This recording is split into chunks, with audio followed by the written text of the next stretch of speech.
Hello everyone, welcome to student. So friends, अभी हमें महाकाल की नगरी उज्जैन में फ्रेंड्स आज हम art in a life of IPS Sachin Sharma sir के साथ करने वाले हैं, जो कि करंटली उज्जैन के एसपी हैं। फ्रेंड्स, आज दिखाएंगे कि एसपी के क्या क्या काम करने होते हैं एक दिन में और उनका क्या दिनचर्या होता है। साथ ही साथ सचिन शर्मा सर से जानेंगे कि उनके लाइफ के एक्सपीरियंस कैसे रहे, क्या इंसाइट है एज अ आईपीएस ऑफिसर, सारे इस वीडियो में डिटेल में डिस्कस करते हैं।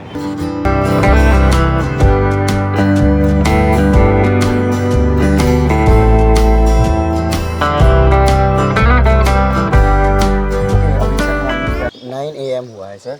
तो वनडे लाइव के वीडियो की शुरुआत है वो आज मॉर्निंग में एसपी सर के सफाई अभियान के साथ शुरू हो रहा है, जिसमें कि एसपी सर पूरे कार्यालय का निरीक्षण करेंगे, साथ ही साथ खुद भी सफाई करेंगे, क्योंकि एमपी में एक स्पेशल ड्राइव के चलते ये सफाई अभियान करीब 1 वीक का चलाया जा रहा है। और फ्रेंड्स, ये वीडियो करीब 1 महीने पहले का है और मैं देख रहा हूँ कि आप पूरे ऑफिस में खुद से भी सफाई की, बाकी आप जा के अलग अलग जो कार्यालय हैं, छोटे छोटे दफ्तर हैं, वहाँ पे चेकिंग कर रहे हैं। तो सर आज स्पेशली किया जा रहा है फिर या फिर डेली बेसिस पे होता रहता है? पूरे स्टेट में एमपी में जो है जितने भी गवर्नमेंट ऑफिसेज हैं, इंस्टॉलेशंस हैं, वहाँ पे विशेष सफाई अभियान खासकर 1 हफ्ते का चलाया जा रहा है।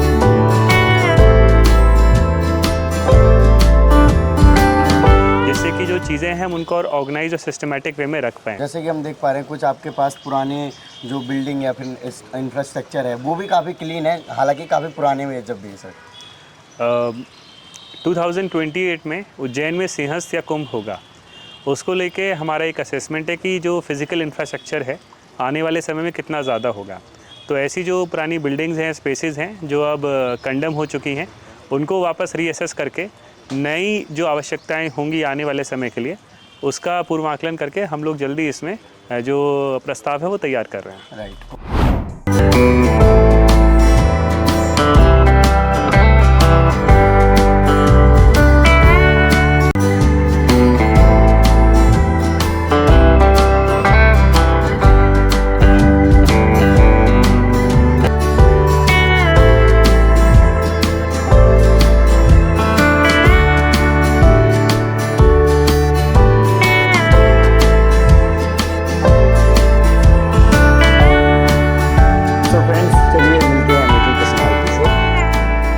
हेलो सर, नमस्ते।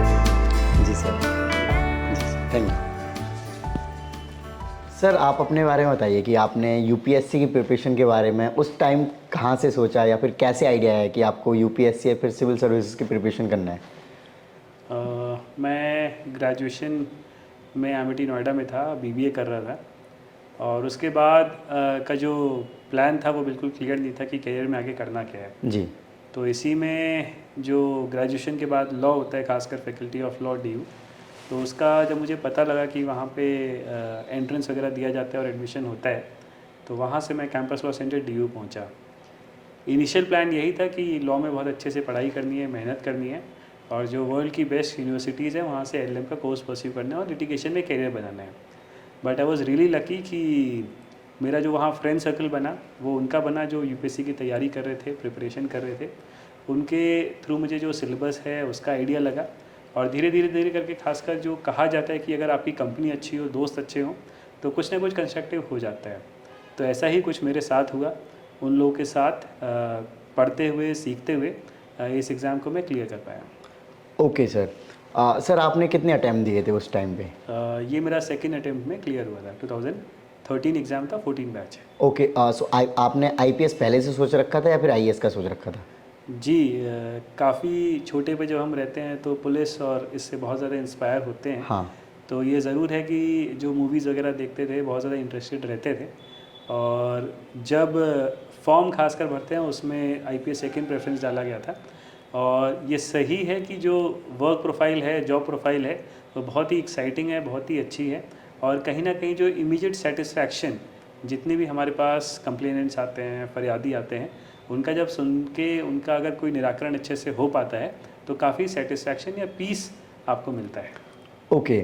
सो सर जब आपका पोस्टिंग होना स्टार्ट हुआ तो आपने कौन कौन से डिस्ट्रिक्ट में या फिर किस किस एरिया में अपने अपनी सर्विस दी है? इनिशियल पोस्टिंग जो थी ट्रेनिंग या प्रोबेशन की मेरी ग्वालियर में थी, उसके बाद मैं वापस उज्जैन, जहाँ मैं अभी पोस्टेड हूँ, मैं सीएसपी कोतवाली या महाकाल जो सब डिवीज़न है वहाँ पे मैं पोस्टेड रहा। इसके बाद कम्युनिटी सेंसिटिव एक पोस्टिंग है धार, उसके बाद उमरिया जहाँ पे बांधवगढ़ नेशनल पार्क है। इसके बाद जो हार्ट ऑफ बुंदेलखंड है छतरपुर, जहाँ मैं लगभग 2.5 साल रहा, वहाँ पे मैं पदस्थ रहा। छतरपुर की खासकर जो यूनिकनेस है वो यही है कि काफ़ी ऑर्थोडॉक्स है, काफ़ी फ्यूडलिस्टिक है, और कास्ट बेस्ड जो डिस्क्रिमिनेशन है वो बहुत ज़्यादा है, और बॉडी क्राइम्स या वायलेंट क्राइम्स वहाँ पे बहुत ज़्यादा होते हैं। तो जैसा कि हम शायद कुछ रेफरेंसेस में, मूवीज़ में देखते हैं कि लोग जो अपनी एनिमिटी है, अपनी दुश्मनी है, किसी भी हद तक जाके पूरा करते हैं। तो कुछ ऐसे ज़िले मध्य प्रदेश के जहाँ पे बहुत ज़्यादा है, वो उनमें से एक छतरपुर है। हमारा देश तरक्की कर रहा है, रोज हम तरक्की के नए आयाम को छू रहे हैं, और इसके साथ एक चीज और तरक्की कर रही है, वो है आईएएस और पीसीएस के एग्जाम में आने वाले क्वेश्चंस की कॉम्प्लेक्सिटी और उनकी डेप्थ। अब चाहे आप आईएएस की तैयारी कर रहे हो, आप चाहे पीसीएस की तैयारी कर रहे हो, अगर आपने सिर्फ पीवाईक्यू का सोल्यूशन देख लिया कि क्वेश्चन 1 का आंसर बी है, आपकी तैयारी अधूरी है।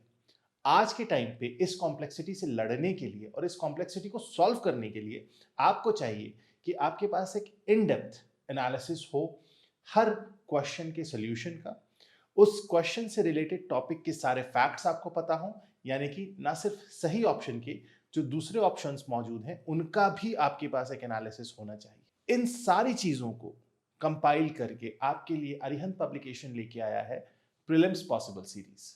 और इस बुक की एक खासियत जो है इसका नॉलेज प्लस सेक्शन, जहां पर आपको उस पर्टिकुलर टॉपिक के इन डेप्थ एनालिसिस, और सबसे अच्छी चीज बहुत आसान भाषा में, ऐसी भाषा जो आपको एग्जाम के दिन तक और उसके बाद भी जहन में रहेगी, इतनी सिंपल लैंग्वेज में ये अवेलेबल है।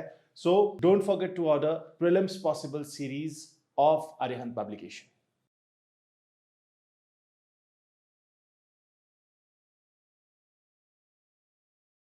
राइट सर, मैं भी उसी एरिया से बिलोंग करता हूँ। तो सर, वहाँ पे आपको मेजर और कौन कौन से क्राइम नज़र आते हैं, और उनको टैकल करने के लिए सर आपने क्या क्या काम किए सर?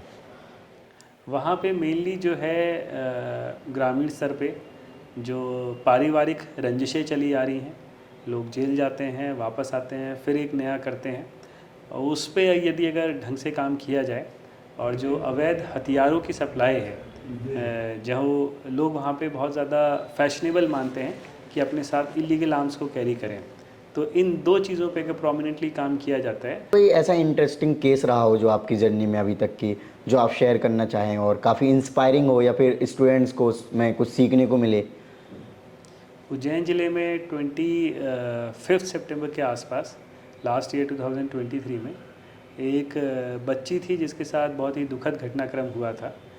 ये बच्ची सतना ज़िले से चल के आई थी और अपना नाम पता बता पाने में सक्षम नहीं थी, और सतना से वो चल के उज्जैन पहुंची। उज्जैन जिन कारणों से पहुंची या जिन सर्कमस्टांसेस में पहुंची, वो उसके द्वारा फिक्स या निर्धारित नहीं किया गया था। जो पहली ट्रेन उसको मिली उसमें बैठ के वो उज्जैन पहुंच गई। उज्जैन में जैसे ही वो पहुंची, उसके कुछ दिनों के बाद या कुछ समय के बाद उसके साथ एक गंभीर घटनाक्रम हुआ। वो बच्ची को जब अस्पताल ले जाया गया उस घटना के बाद, तो वो ये बता पाने में सक्षम नहीं थी कि पहला उसके साथ हुआ क्या है और किसने उसके साथ किया है। तो हम लोगों के लिए बहुत बड़ा चैलेंज था।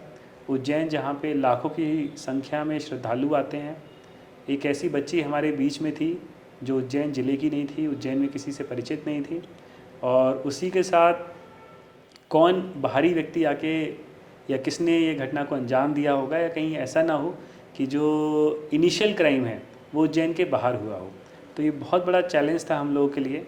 इसका जो मीडिया कवरेज था वो भी नेशनल और इंटरनेशनल लेवल पे हुआ, क्योंकि एक तो बच्ची बता पाने में सक्षम नहीं थी और लगभग 5 या 6 किलोमीटर घटना के बाद, क्योंकि उसको कोई असिस्टेंस उतना नहीं मिल पाया, वो पैदल चल के आई थी।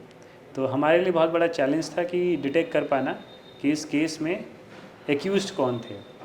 तो जो एसआईटी गठित हुई थी उसमें लगभग 36 ऑफिसर्स थे। उन्होंने दिन रात काम करके घड़ी को साइड में रख के उस पर लगातार काम किया, और जो जेन्युइन आरोपी थे उन तक हम पहुंच पाए। उसमें भी जो इंटरेस्टिंग कड़ी थी वो ये थी कि इनिशियली हमें ऐसा व्यक्ति मिल गया था जिसके ऑटो में ब्लड स्टेन्स थे, ब्लड स्टेन्स का अर्थ ये है कि बच्ची उस ऑटो में बैठी थी और उसने उसको एक पॉइंट से दूसरे पॉइंट तक ड्रॉप किया था। तो कहीं ना कहीं किसी भी आईओ के लिए बड़ा कन्वीनियंट हो जाता है कि ऐसे केसेस में इन्वेस्टिगेट करके आप उन्हें प्रोसिक्यूट करें।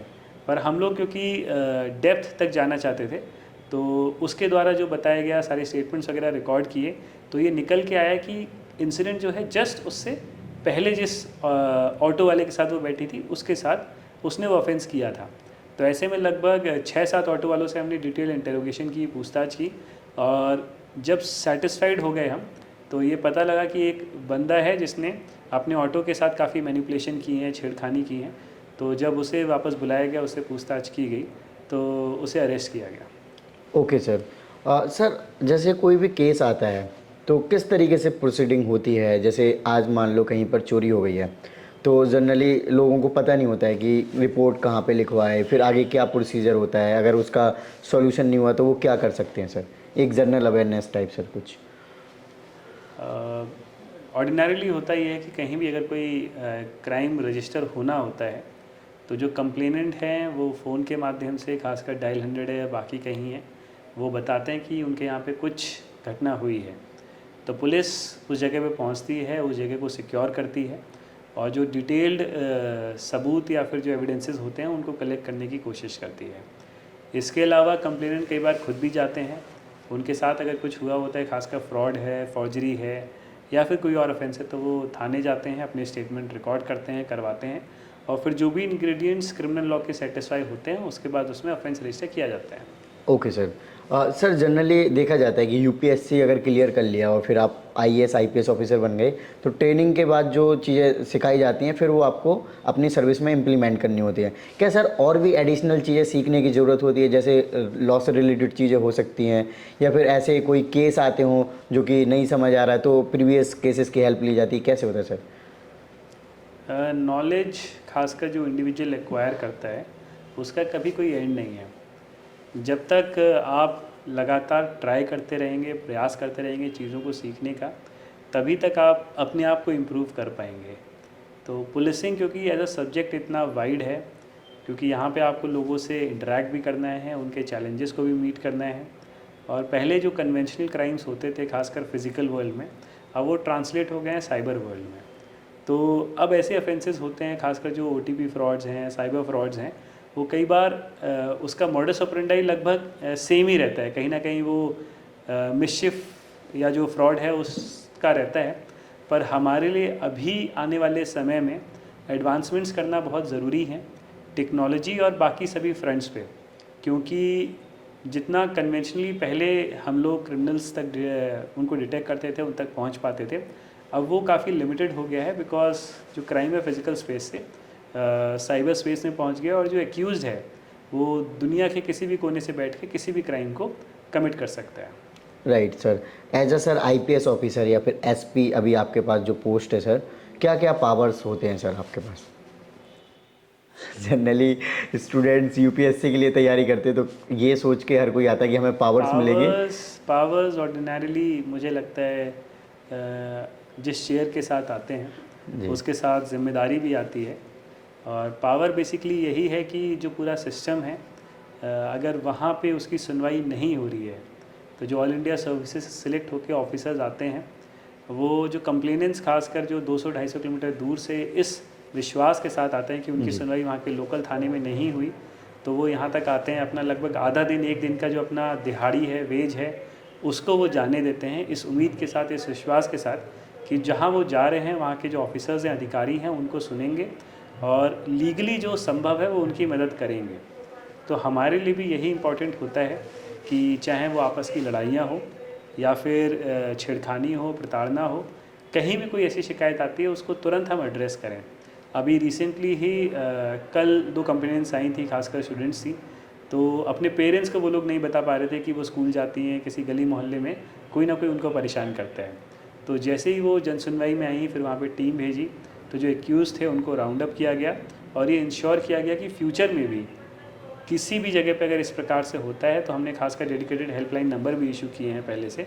तो अगर कहीं भी ऐसा होता है तो हमारा यही प्रयास रहता है कि इस प्रकार की जो हमारा जो फिज़िकल स्पेस है या जो सड़कें हैं पूरी तरीके से सुरक्षित हों, हर नागरिक के लिए।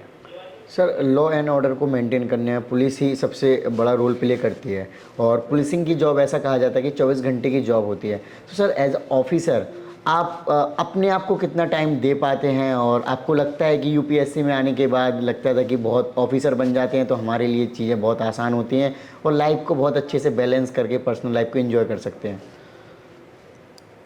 वर्क लाइफ बैलेंस का जो खासकर कई बार इशू रहता है कि फैमिली भी है, वर्क भी है, प्रोफेशन भी है, इंगेजमेंट्स भी हैं, तो इसको आप कैसे हैंडल करते हैं? तो मुझे लगता है कि जैसे हम तैयारी करते हैं तो उसमें हम काफ़ी ज़्यादा टाइम मैनेज करते हैं। तो सिलेबस के अलग अलग कंपोनेंट्स रहते हैं कि डिफरेंट सब्जेक्ट्स रहते हैं, इकॉनमी है, लॉ है, पॉल साइंस है, बहुत सारी चीज़ें जो हम तैयार करते हैं। तो लाइफ भी लगभग वैसी है। फिज़िकल वेलबींग के लिए बहुत ज़रूरी है कि आप एक्सरसाइज करें, मेंटल वेलबींग के लिए बहुत ज़रूरी है कि आप हल्का फुल्का मेडिटेशन करें, और इंटेलेक्चुअल कैपेसिटी या फिर अपनी नॉलेज बढ़ाने के लिए बहुत ज़रूरी है कि आप लगातार अध्ययन करें या पढ़ते रहें।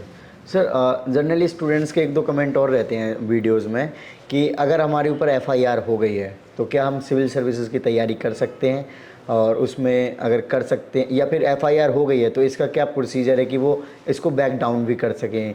किसी कोई ना कोई रीज़न होता होगा सर, ऐसा कुछ? एफआईआर अगर किसी पे रजिस्टर होती है तो खासकर जो वर्ड है वो मॉरल टर्पिट्यूड का है। तो इसके लिए काफ़ी इम्पॉर्टेंट है कि आप लोग थोड़ा सा जो सुप्रीम कोर्ट साइटेशंस हैं इस वर्ड पे फोकस करते हुए देख लें। तो जो ऑफेंसेस इस कैटेगरी में आते हैं उनके लिए बार रहता है। उसके लिए बहुत ज़रूरी है कि उनका जो ट्रायल है वो जल्दी ख़त्म हो जाए अगर वो है, और अगर वो बहुत ज़्यादा कॉन्फिडेंट हैं तो उनके लिए इम्पॉर्टेंट है कि जब वो ऑफेंस कमिट हुआ तो ये इस्टेब्लिश कर पाएँ कि तब सीन ऑफ क्राइम पे वो थे या नहीं थे। अगर वो इसको इस्टेब्लिश इन्वेस्टिगेशन के दौरान ही कर पाते हैं तो उनके लिए कन्वीनियंट होता है कि उनका नाम हट जाता है, और फिर जितने भी रिकॉर्ड्स रहते हैं उसमें वो रिफ्लेक्ट नहीं करता है। Okay sir. सर, एक चीज़ और, मैं आपके हैंड पे देखा हूँ आपने टैटू या फिर स्टिकर बनवा रखा है, और जनरली ये भी काफ़ी क्वेरीज रहती हैं कि अगर हमारे बॉडी पे कुछ इस तरीके के हमने टैटू या स्टिकर बनवा लिए तो क्या हम सिविल सर्विसेज में जा सकते हैं या नहीं जा सकते हैं, या फिर ये सर आफ्टर सर्विस में सिलेक्शन के बाद कर सकते हैं, क्योंकि और भी ऑफिसर्स लोगों ने अपने अकॉर्डिंग बनवा रखे हैं इनको? सिविल सर्विसेज में टैटू होना नहीं होना कोई बार नहीं है। कुछ लिमिटेड सर्विसेज हो सकती हैं जहाँ पे ये बार रखा गया हो। तो प्रेफरेबली अगर बहुत ज़्यादा छेड़खानी नहीं चाहते हैं, मतलब अपनी बॉडी के साथ भी, तो इसे अवॉइड भी कर सकते हैं, और अगर ये है भी तो भी आप बार नहीं होते हैं। आपका जो मेन फोकस है मुझे लगता है वो सिर्फ और सिर्फ अपने सिलेबस पे रहना चाहिए और अपनी प्रिपरेशन पे रहना चाहिए। Right sir, okay.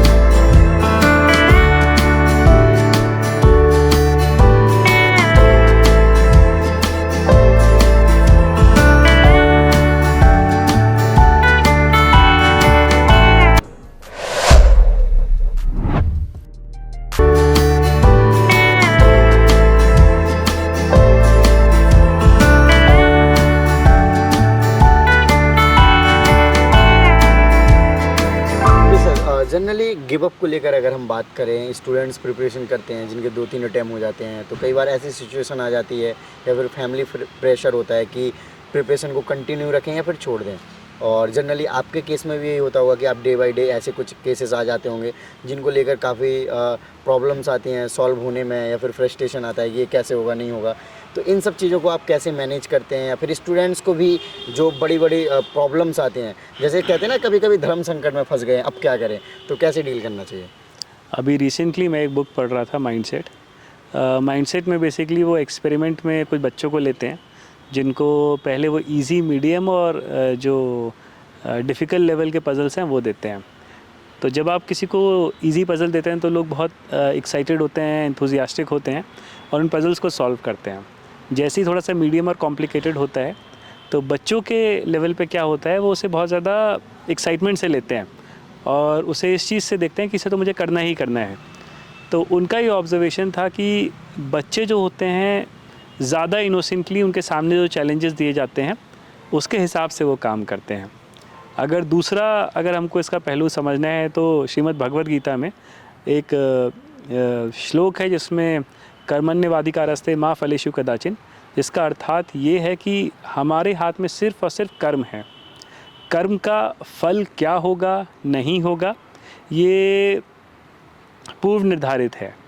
सभी ने एक प्रसंग सुना होगा, खासकर एपीजे अब्दुल कलाम जी की ज़िंदगी का, जहाँ पे वो एनडीए का एग्ज़ाम देने गए थे। हरिद्वार में एक आश्रम में थे और अपने बहन के जो मॉर्टगेज्ड ज्वेलरी थी उसको रख के वो ट्रैवल करने आए थे। अपनी बड़ी बहन से उन्होंने कहा था कि मेरा सिलेक्शन 200% हो जाएगा और इस सिलेक्शन के बाद जो ज्वेलरी है जो मॉर्टगेज हुई है उसको मैं छुड़ा लूँगा। एक बार जब वो सिलेक्शन नहीं हुआ तो उनके जहन में सवाल आया कि मेरे जीवन का कोई उद्देश्य है या नहीं। उसी समय उनको ये आया कि क्या मुझे आत्महत्या कर लेनी चाहिए। वहीं पे ही एक संत थे जिन्होंने उनको टहलते हुए देखा, चिंतित देखा, भटकते हुए देखा। उन्होंने उनको बुलाया, एक छोटी सी चीज़ समझाई कि हमें सिर्फ़ और सिर्फ हमारा जो कार्य है, हमारा जो कर्म है, हमारा जो धर्म है उसका पालन करना है। ये ज़रूर है कि उनका सिलेक्शन आज नहीं हुआ। वो इसलिए नहीं हुआ क्योंकि ईश्वर ने उनको बड़ी चीज़ या बड़ी चुनौती के लिए तैयार करना है या किया है।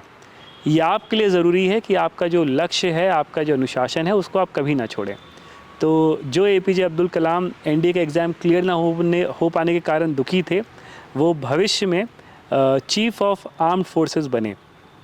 क्योंकि जो प्रेसिडेंट होते हैं वो जितनी भी डिफेंस फोर्सेस होते हैं सबके वो चीफ़ होते हैं। और एयर पायलट के तौर पे भी जो वहाँ का सबसे कॉम्प्लिकेटेड फाइटर प्लेन था उसको उन्होंने उड़ाया। Great sir. ओके सर, हम मॉर्निंग से आपके साथ हैं और हम देख रहे हैं कि आप काफ़ी हेक्टिक शेड्यूल के साथ साथ आप अपने वर्क को बैलेंस कर रहे हैं, साथ ही आप पर्सनल लाइफ को भी बैलेंस कर रहे हैं। और जैसे अभी 4 PM हो गया है और आज आपने बताया कि आज आपका कोई ऑफिशियल कुछ और काम नहीं है। हालांकि अभी आपने बताया कि शाम में फिर से काम होगा। आपने कुछ 1-1.5 घंटे का जो गैप लिया, तो अभी आप गेम वगैरह, क्रिकेट या फिर जिमिंग वगैरह का आप बोलते हैं। और जनरली आपकी तो वीडियोस भी वायरल हैं यूट्यूब पे कि आप टायर भी बांध के दौड़ रहे हैं और फिटनेस आपकी तो काफ़ी सर अच्छी है और काफ़ी इसको लेकर आप मेहनत भी करते हैं। जैसे आपने सुबह ही बताया था कि मैं अगर जिम नहीं कर पाया तो 8 से 10 किलोमीटर चल लेता हूँ ऐसे करके। जिस तरीके के प्रोफेशन में हम हैं, जितना इम्पोर्टेंट हमारा मेंटल वेलबींग है उतना ही फ़िज़िकल वेलबींग है। और मुझे लगता है कि टाइम कभी भी मिले, चाहे वो अर्ली मॉर्निंग हो, आफ्टरनून हो, इवनिंग हो, लेट नाइट हो, कुछ ना कुछ जो फ़िज़िकल एक्टिविटी है वो ज़रूर करनी चाहिए। और जो स्पोर्ट्स हैं वो एक पॉइंट के बाद कहीं ना कहीं रिक्रिएटिव हो जाते हैं, क्योंकि अब हम प्रोफेशनल जो स्पोर्ट्स हैं उसमें इंगेज नहीं करते हैं। पर क्योंकि स्पोर्ट्स बहुत सारी चीज़ें हैं जो सिखाते हैं, तो चाहे बास्केटबॉल है, वॉलीबॉल है, बैडमिंटन है, टेनिस है, जो भी कन्वीनियंट है जहाँ पे खेला जा सकता है उसे ज़रूर पिक करना चाहिए। अच्छा सर, एक पर्सनल सवाल, जैसे मैक्सिमम प्रोफेशंस जो भी होते हैं, जनरली लोग जिस प्रोफेशन से होते हैं अपने बच्चों को उसी प्रोफेशन में आगे बढ़ाते हैं। तो आपने क्या सोचा है कि आपके जो भी सन या डॉटर होंगे उनको किस तरीके से आप आगे, मतलब फ्यूचर में उनको भी IPS IAS बनाना चाहते हैं या फिर अदर कैरियर अपॉर्चुनिटी को उनको देखना चाहिए? नहीं, देश बहुत बदल रहा है। किसी के चाहने या नहीं चाहने से कोई अपना जो कैरियर है या जो प्रोफेशनल चॉइसेस है वो नहीं करता है। मेरे फादर भी जो मैंने किया वो उससे शायद इत्तेफाक नहीं रखते थे। तो क्योंकि खुद हम उस जनरेशन से निकल के आए हैं जो रिबेल भी थी या जो अपना खुद के इंडिपेंडेंट विचार रखती थी। तो जो आने वाला समय है और जो आने वाली जनरेशन है वो बहुत ही अलग होगी। हमारी जो सोच का दायरा है उससे हम किसी को भी नहीं बांध सकते हैं। अगर मैं बात करूं, अगर मेरे कोई छोटे भाई या जो चचेरे भाई होंगे उनको भी मैं ये नहीं बता सकता हूं कि प्रोफेशनली उनको क्या चूज़ करना चाहिए। उनको उस समय उन परिस्थिति में जो बेस्ट लगता है वो करना चाहिए, प्रोवाइडेड कि अपना बेस्ट एफर्ट वो उसमें दें।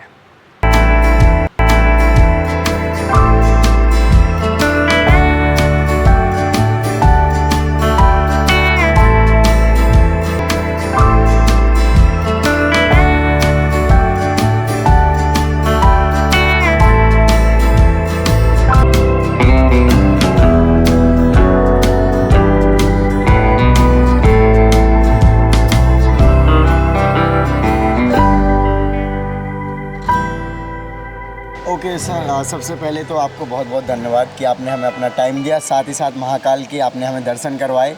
सर ये बताइए कि इधर पे बहुत सारे श्रद्धालु आते हैं और आपकी यहाँ पे ड्यूटी भी रहती है, तो सर जब श्रद्धालु आते हैं जनरली आस्था लेकर आते हैं कि हम जाएंगे महाकाल पे और हमारे जो भी सपने होंगे वो पूरे हो जाएंगे, लेकिन कई बार क्या होता है कि फ्रॉड हो जाता है और यहाँ पे भीड़ भाड़ भी बहुत ज़्यादा हो जाती है, तो इन सब चीज़ों को सर आप कैसे मैनेज करते हैं? और जो अपकमिंग श्रद्धालु हैं, जो लोग वीडियो देख रहे होंगे, तो वो क्या क्या प्रिकॉशन रखें सो दैट कि उनको ईजिली यहाँ पे दर्शन हो जाए और सेफ अपने घर पर पहुँचें?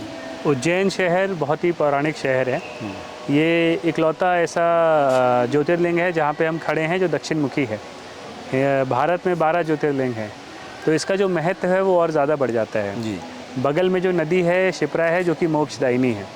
तो उज्जैन का जो धार्मिक महत्व है, आध्यात्मिक महत्व है, बहुत ज़्यादा है और लोग आस्था के साथ, विश्वास के साथ यहाँ पे आते हैं। इसमें कई बार होता ये है कि जो ऑनलाइन फ्रॉड वाले हैं, जो गलत होटल के पोर्टल्स खोलते हैं या फिर आपके जो भस्म आरती है उसके फेक टिकट्स हाई प्राइस में बेचने की कोशिश करते हैं और ऐसे श्रद्धालु जब यहाँ पे पहुँचते हैं तो उनको जो प्रवेश है वो नहीं दिया जाता है जी। तो जितने भी लोग खासकर आपके माध्यम से इस वीडियो को देख रहे हैं वो ये सुनिश्चित करें या इंश्योर करें कि जिस पोर्टल को वो चेक कर रहे हैं वो वेरीफाइड हो।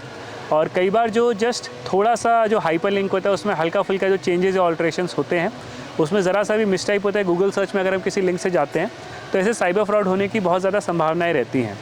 हम एक डिटेल्ड जो अपना विज्ञप्ति है या जो राइटअप है कि होटल की बुकिंग्स या भस्मारती की बुकिंग किन पोर्टल्स या किन के आईडीज़ के थ्रू होती हैं उसको हम देंगे, तो हम यही आपसे रिक्वेस्ट करेंगे, एक्सपेक्ट करेंगे कि आप उन्हीं के थ्रू ही ये जो बुकिंग्स हैं उनको करें। Right sir. Okay, Rahul Deshmukh sir हैं अभी जो कि प्रोविज़न IPS ऑफिसर हैं, जो कि सर के अंडर में अभी ट्रेनिंग भी कर रहे हैं। सर आपको कैसा लग रहा है एक महाकाल की नगरी में आके आपको सेवा करने का? स्टार्टिंग में ही मौका मिल गया। जी। मेरी हमेशा से इच्छा थी कि मैं उज्जैन में सर्व कर सकूं और बाय चांस कहिए महाकाल प्रभु ने मुझे बुला लिया सेवा के लिए, तो मुझे बहुत ही खुशी इस बात की। साथ ही साथ पुलिसिंग के पर्सपेक्टिव से उज्जैन बहुत ही महत्वपूर्ण है। यहाँ पे विभिन्न प्रकार के जो डायमेंशंस मिलते हैं पुलिस में सीखने के लिए, वो बहुत ही अच्छा है। साथ ही साथ यहाँ पे बहुत लर्निंग एस्पेक्ट्स भी हैं, तो ओवरऑल मैं अपने प्रोफेशन काफ़ी इन्जॉय कर रहा हूँ यहाँ पर।